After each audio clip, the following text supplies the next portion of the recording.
My favorite piece is definitely the Lightning McQueen piece. It's like a Lightning McQueen car we found and we glued it on.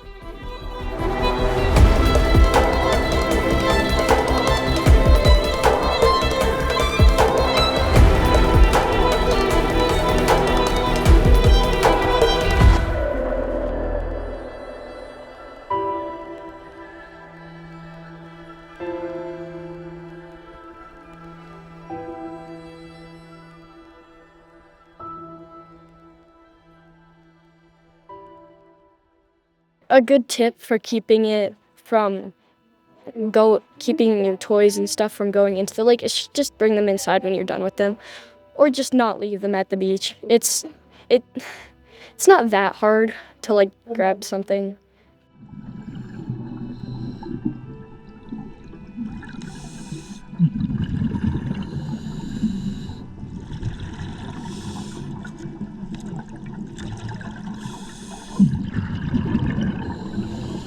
So this project has been somewhat challenging because we're working at a deeper depth, meaning air goes a lot quicker. And that has been extremely hard to manage. We planned going down and we've got our 80 cubic foot tanks of Nitrox, but we're still breathing them so quick. So when we thought we're gonna get the distance, that would be hard because of how quick we consume that gas. But at the same time, we loaded up diver propulsion vehicles and we're trying to move quicker with those. But when it's so dirty, you have to stop, you have to grab it. And then when you consume your air that quick, sometimes our dives are similar length as when we were just diving at 0 to 25 feet with one tank.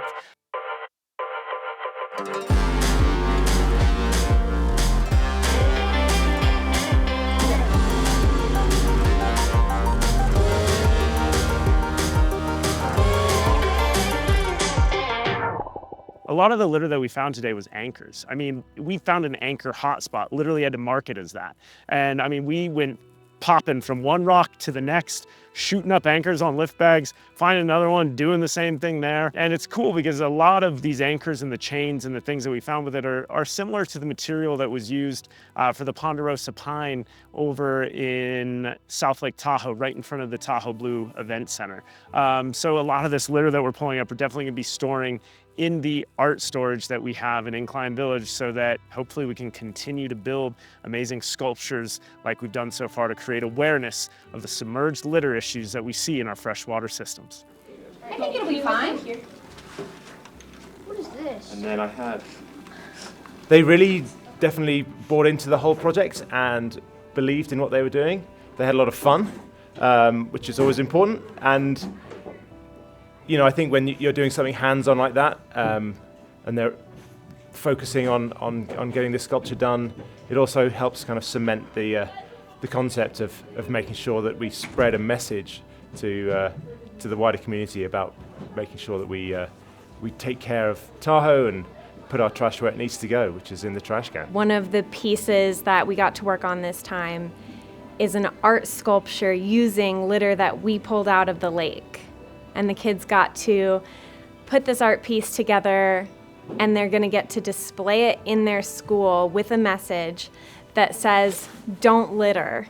It makes its way into the lake. People need to be more careful and mindful. What they throw in the lake. We found a lot of things that shouldn't end up in there. Like a boombox. Yeah, we found boom boxes, phones, Apple Watches, shoes, sunglasses. I think my favorite piece is the dinosaur that got a bunch of accessories. It's very silly. It is pretty much one of those hand plastic dragon thingies. And then we put a bunch of glasses. We put a lipstick next to it. And there's also a hair clip on its head. I think it looks really goofy. We found lots of phones and glasses and goggles. There's also a lot of cans that we glued on. And we even found Lightning McQueen in the lake. I think some kid was playing with it at the beach and then they left without knowing where it was, so it just washed up into the lake. My favorite piece of litter was the cassette tapes and the boombox that we found in there that was really, really old. We've also found license plates and stuff. I like all the toys and little things. I also like how many phones into watches we found. And they're pretty old too, and it kind of shows how long the lake has been getting littered.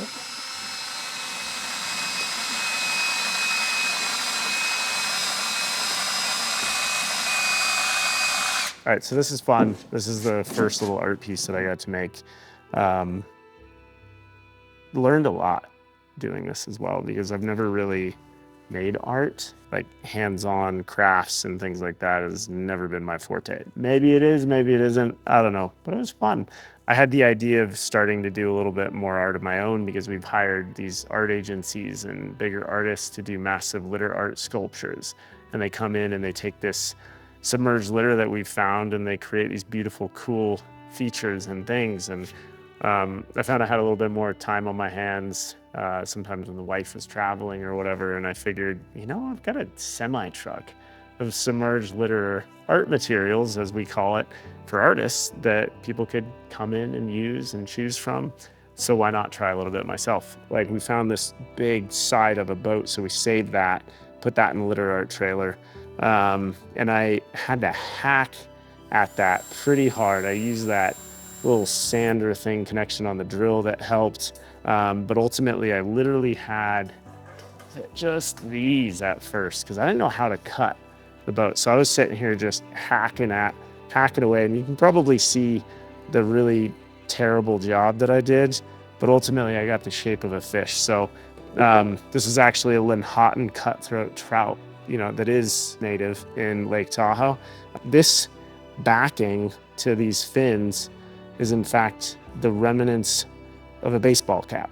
And then I have just tons of beer cans and soda cans. So we've got Coors Light cans, Budweiser cans, like Twisted Tea, super old, like 1980s Budweiser cans with like pull tab caps. These were also like pull tab cans that are rusted and down there, and often there's like different qualities of metal. So this is like lighter aluminum that's new and modern. This is almost like a harder steel type. And so I just cut scales, tons and tons of scales. And this, I think, was like the inner side of a lot of those cans. It wasn't printed on the interior, and I cut smaller scales to really shape the face. So this was my first ever piece of litter art, submerged litter art.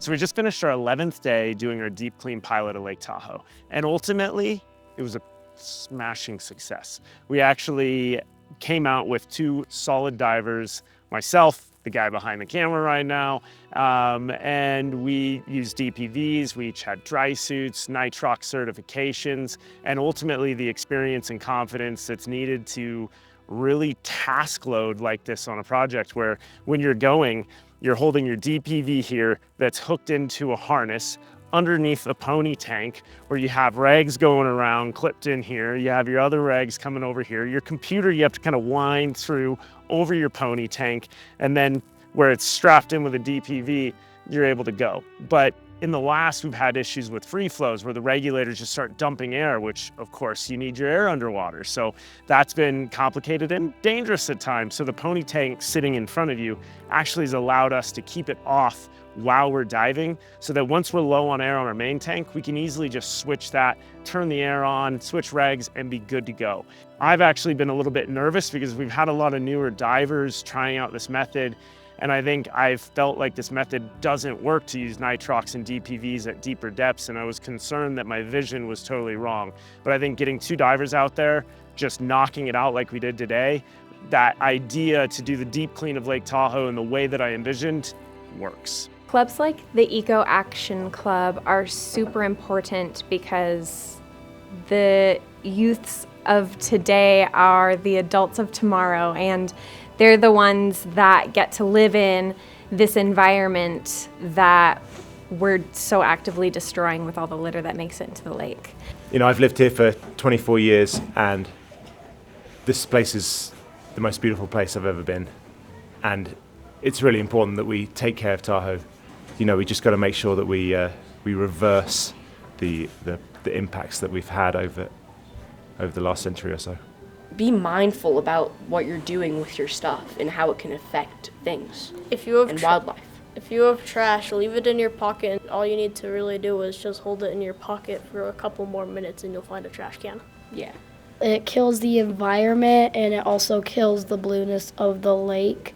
And it just like really hurts the ecosystem in the lake because sometimes like animals mistake it for food and it's just like it takes really long to decompose. I've always cared about the environment because the environment is really important and we only have one Earth.